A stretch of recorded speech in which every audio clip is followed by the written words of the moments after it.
وإن أحسن الناس ظنا بالله أشدهم خوفا لله. واعلم يا محمد بن أبي بكر أني قد وليتك أعظم أجنادي في نفسي أهل مصر، فأنت محقوق أن تخالف على نفسك. اور بہترین حسن ظن رکھنے والا وہی ہے جس کے دل میں شدید ترین خوف خدا پایا جاتا ہو۔ محمد ابن ابی بکر، یاد رکھو کہ میں نے تم کو اپنے بہترین لشکر اہل مصر پر حاکم قرار دیا ہے۔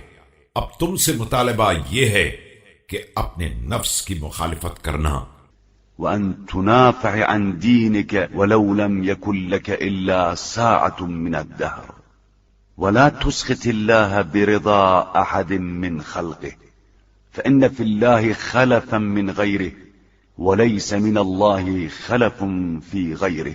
اور اپنے دین کی حفاظت کرنا چاہے تمہارے لیے دنیا میں صرف ایک ہی ساتھ باقی رہ جائے، اور کسی مخلوق کو خوش کر کے خالق کو ناراض نہ کرنا، کہ خدا ہر ایک کے بدلے کام آ سکتا ہے لیکن اس کے بدلے کوئی کام نہیں آ سکتا ہے۔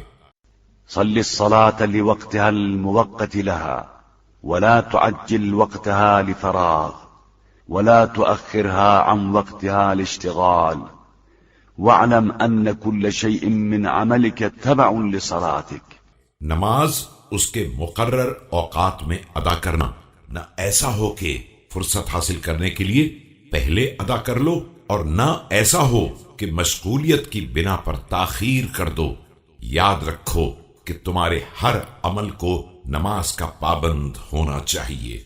فإنه لا سواء إمام الهدى وإمام الردى، وولي النبي وعدو النبي. ولقد قال لي رسول الله صلى الله عليه وآله إني لا أخاف على أمتي مؤمنا ولا مشركا۔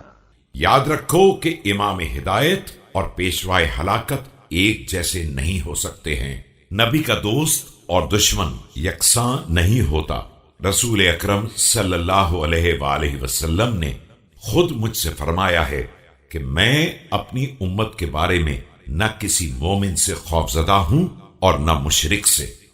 أما المؤمن فيمنعه الله بإيمانه، وأما المشرك فيقمعه الله بشركه، ولكني أخاف عليكم كل منافق الجنان عالم اللسان يقول ما تعرفون ويفعل ما تنكرون۔ مومن کو اللہ اس کے ایمان کی بنا پر برائی سے روک دے گا، اور مشرک کو اس کے شرک کی بنا پر مغلوب کر دے گا۔ سارا خطرہ ان لوگوں سے ہے جو زبان کے عالم ہوں اور دل کے منافق۔ کہتے وہی ہیں جو تم سب پہچانتے ہو، اور کرتے وہ ہیں جسے تم برا سمجھتے ہو۔